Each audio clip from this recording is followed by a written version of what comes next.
विठ्ठल भक्तीचा निनाद नाशिकमध्येही दुमदुमला।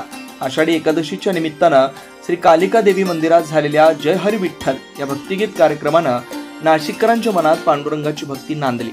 श्री कालिका देवी मंदिरात सुप्रसिद्ध गायक आणि बासरी वादक राजेंद्र भदाने यांच्या सादरीकरणात प्रथम तुला वंदितो या सुंदर बासरी वादनानं कार्यक्रमाची सुरुवात झाली। विठू मावली तू देव देवाऱ्यात नाही, विठ्ठल आवडी प्रेमभावे, देवाची अद्वारी, श्याम तेरी बंसी, अबीर गुलाल, सावळ्या विठ्ठला, कानडा राजा पंढरीचा, माझी रेणुका माऊली, यमुनीच्या तिरी काल पाहिला हरी अशा अनेक भजनांनी वातावरण पूर्णतः भक्तिमय केलं।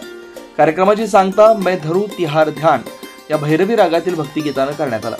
राजेंद्र भदाने, माऊली धुळे, अश्विनी सरदेशमुख, भाग्यश्री गायधनी, सीमा जाधव, दीपक चौधरी यांनी आपल्या सुमधुर सादरीकरणानं उपस्थित भाविकांची मनं जिंकली।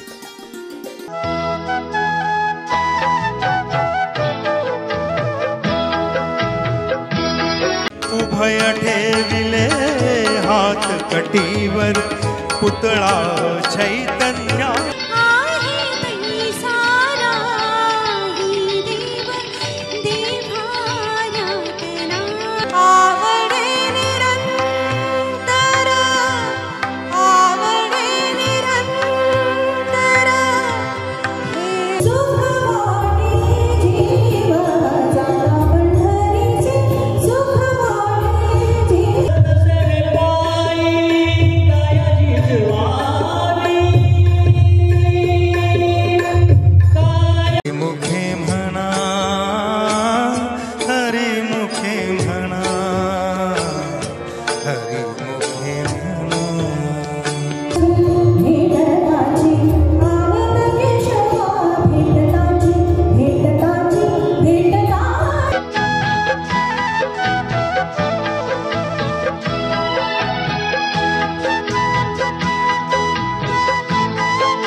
ध्वनी आणि लाईटचे उत्कृष्ट संयोजन सुरेश कापरे यांनी केलं। कार्यक्रमानंतर संस्थांच्या वतीनं सर्व कलाकारांचा सन्मान करण्यात आला।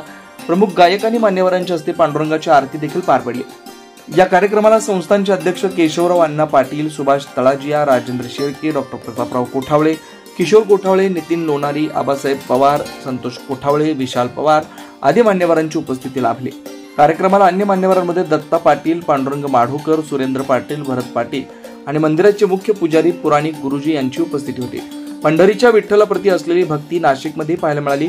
कालिका मंदिरात झालेला हा भक्तिगीतांचा कार्यक्रम नाशिककरांसाठी एक आध्यात्मिक पर्वणी ठरला। 9 न्यूज महाराष्ट्र ब्युरो, नाशिक।